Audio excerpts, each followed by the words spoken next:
Bonjour, je suis Christine Barcy, l'auteure du roman fantastique Déviance. Je vais vous en lire l'un des chapitres, ou tout au moins une bonne partie de l'un de ces chapitres. Alors, l'angle des points de vue. Un extrait.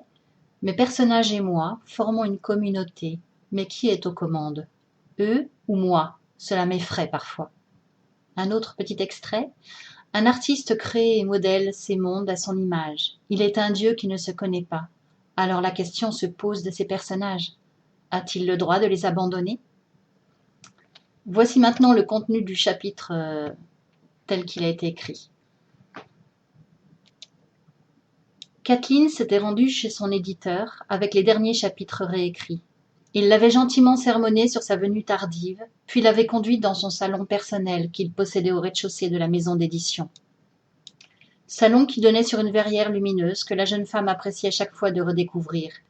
Il lui avait servi un thé, accompagné de petits gâteaux au citron, puis la discussion s'était engagée, alors qu'il parcourait les feuillets dactylographiés, en y griffonnant quelques annotations de temps à autre. La jeune femme l'observait en silence. Son maintien décontracté et son profil au front large et serein respiraient la franchise et l'honnêteté. Cet homme avait le don d'apaiser chez elle les tensions que l'écriture amenait parfois. Puis-je vous soumettre une idée, Kathleen? Il avait relevé la tête et l'étudiait à l'instar d'un maître prospectant chez son apprenti ou son égal une trace de cet amour de l'art et de l'esthétisme qu'il habitait lui-même. Ai-je jamais réussi à vous l'interdire, Stéphane? Ce dernier lui sourit et saisit sa tasse de thé avant d'en avaler une gorgée brûlante qui le fit grimacer. Je ne crois pas, non. Il la scruta de manière plus appuyée et avança, certain de ce qu'il déchiffrait en cet instant chez elle. J'ai l'impression que vous ne prenez pas suffisamment de recul ces derniers temps. Je me trompe? Ne se dérobant pas à son regard transparent, elle demanda, curieuse de découvrir la source de sa réflexion, qui trouvait un écho en elle. Sur quels critères vous basez-vous cette fois? Ça y était, leur petit jeu coutumier avait recommencé. La lueur amusée dans le regard de l'éditeur prévint Kathleen qu'il s'en divertit à son tour. À sa question, qui n'était qu'une réponse indirecte à sa propre question, Stéphane sut qu'il l'avait bien analysée. Le fond est très prenant, comme d'habitude. Et ici, c'est très bon, vraiment très bon. Vous amenez votre lecteur à plonger dans l'histoire de vos personnages à 100%.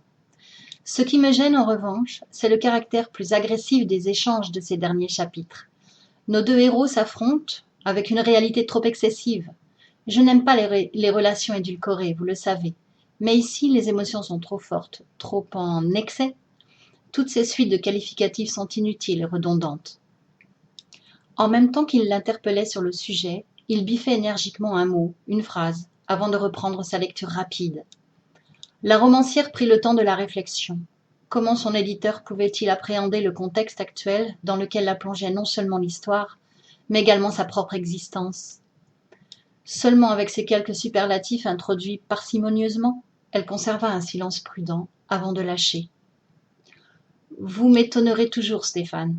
En vérité, j'ai l'impression que le livre déteint sur moi. À moins que ce ne soit moi qui déteigne sur lui. Je veux dire... Elle lui jeta un coup d'œil discret. Il l'écoutait attentivement, comme chaque fois, et Kathleen y puisait une réserve d'énergie substantielle de son point de vue. Elle acheva ce qu'elle escomptait lui signifier avec une imprécision volontaire. Je ne sais pas qui influe sur qui, mais mes personnages et moi-même sommes intimement intrigués. En somme, nous ne faisons qu'un. Ils prennent corps en moi, vous comprenez? Le mal-être qui est le leur devient le mien.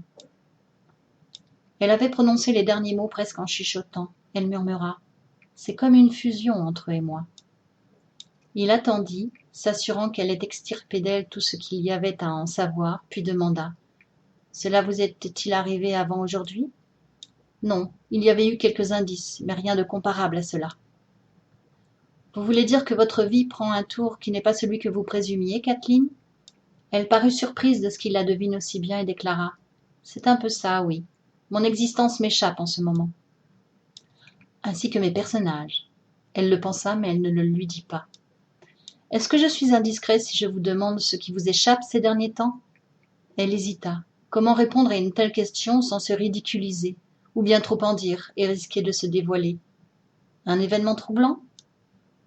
Je me sens comme hantée par mon personnage, vous voyez? Un peu, oui. Cependant, davantage de précision m'éclairerait peut-être. Eh bien, c'en est à un point où je préférerais, disons, divorcer de mon personnage. Elle s'égaya faussement un instant, mais l'éditeur ne se départissant pas de sa gravité, les traits de Kathleen reprirent leur expression de morosité première. Elle conclut, mal à l'aise. Je voudrais tout arrêter, cesser d'écrire, Stéphane.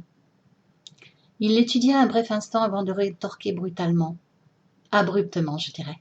Je suis consternée, Kathleen. Vous rendez-vous compte de ce que cela serait pour vous de ne plus écrire? Je crois le comprendre, en effet. Je n'en suis pas certain, voyez-vous. J'ai connu 1 ou 2 artistes ayant cessé de pratiquer leur art, et je ne souhaite à personne de vivre ce qu'ils ont vécu par la suite, avant de retrouver le courage de se prendre en main et de vaincre les obstacles sur lesquels ils avaient achoppé en se produisant. La jeune femme ne l'interrogea pas davantage sur le sort des artistes dont il était question ici. Sans doute valait-il mieux ne pas savoir. C'est sûrement la réflexion qu'il se fit à son tour, car il abandonna le sujet. Avez-vous tenté de modifier l'angle des points de vue, à l'instar d'une mise en scène? Vous voulez dire les voir et les analyser par le biais d'un autre regard que celui habituel? Oui, j'y ai songé, mais je tiens à conserver les liens construits entre mes personnages. Possessive? Elle rougit, mais choisit de ne pas rebondir. Il attendit un retour, qui ne vint pas et finalement atermoya. Écoutez, Kathleen, s'il vous faut du temps, prenez-le, faites une pause, disons quelques jours, et revenez me voir. Elle hocha la tête. Une chose que vous pourriez faire, cependant, pour ne pas arrêter tout en bloc. Attentive, elle attendit qu'il s'exprime. J'aurais souhaité que vous retravailliez la façon dont vous menez votre prologue, du moins que vous y pensiez. Vous posez bien les premières briques de l'histoire, mais l'empilement des informations s'imbrique plutôt lentement. Vous laissez le lecteur s'imprégner progressivement de l'univers et prendre son temps, trouver ses repères, avant d'entrer dans le vif du sujet. Mais avez-vous songé que certains lecteurs apprécient à l'inverse d'être bousculés par l'histoire, d'y plonger de manière drastique et immédiate? Tout dépend de vous, bien sûr. Quel effet cherchez-vous à créer véritablement? Comme elle observait un silence prudent, il quémanda presque, conscient d'une négociation à l'œuvre entre eux. Qu'en pensez-vous, Kathleen? C'est une ruse, songea-t-elle. Il l'a menée à poursuivre d'une autre manière, à contourner son problème, et pourquoi pas? Elle céda. C'est d'accord, je vais y réfléchir. Vraiment? Il paraissait content, vraiment soulagé. Il rit soudain et lui prit les mains. À son tour, elle se divertit de la scène qu'ils formaient tous les deux et dit: Je vous ai fait peur, n'est-ce pas? Oh, combien! Ils se séparèrent, conscients du pacte entre eux, un pacte non dit, mais que chacun reconnaissait comme un enjeu. Ils étaient néanmoins déterminés, chacun à sa manière, à innover et trouver une solution qui satisferait les deux parties, et à aller jusqu'au terme de l'aventure. Là se finit le chapitre. Une en tête d'un chapitre suivant, juste un extrait. Mes rêves sont comme mes écrits. Ils vivent au gré de ma volonté. Le démon revenait, et avec lui son univers. Ses coups de boutoir achevaient de me déstabiliser. Il errait, seul, perdu, égaré, à l'instar d'un enfant me donnant l'envie de cohabiter. Voici la fin de cette lecture.